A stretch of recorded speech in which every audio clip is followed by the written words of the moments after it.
Maoduki frère Rigo Aisoko Rigo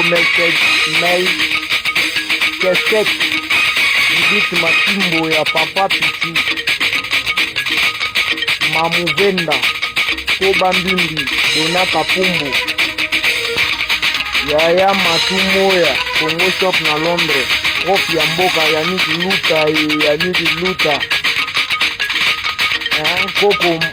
Koko Matuna Koko ya bana NIONSO Mabe ya mama ya Bijou Hélène Souki René Katonia mama na Rose Patrick Katonia Dino Lumière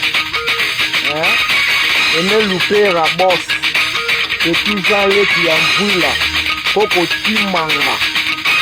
Comme je vous avais dit, j'ai toujours seigneur de l'ambiance. Seigneur de l'ambiance. Même si nous avons un remboursé de l'île, pour nous la main, pour la base de la 4. Voilà, ma frère, ma bango, et ma frère, ma bango, ma bandi. Avec la race, on pense à l'idée. Donc, les gars, les gars.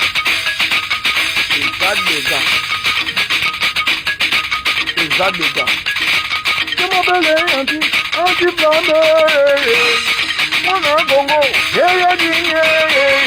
Yakatobina Masa, Hazela Decale, Yakatobina Masa, Hazela Decale. Kumadezamana, Kumadezamana, Madezama, anti-blonde,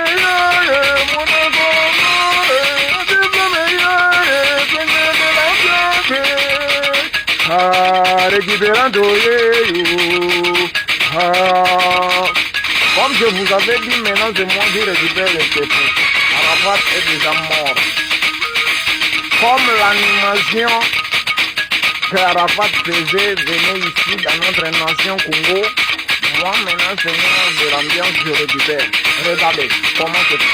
Je m'appelle le Gatifam, bon c'est pour la récupération de cette musique pour le galette de choper de sa pompe de calais, voilà moi je ramène ça, ma kere pour pas sauver la moine, ma desa moine, pour pas sauver la moine, ma descend, na zokate, descend na zokate, si faisait du coup, tu n'as pas, on va y aller, ça va s'y fraider.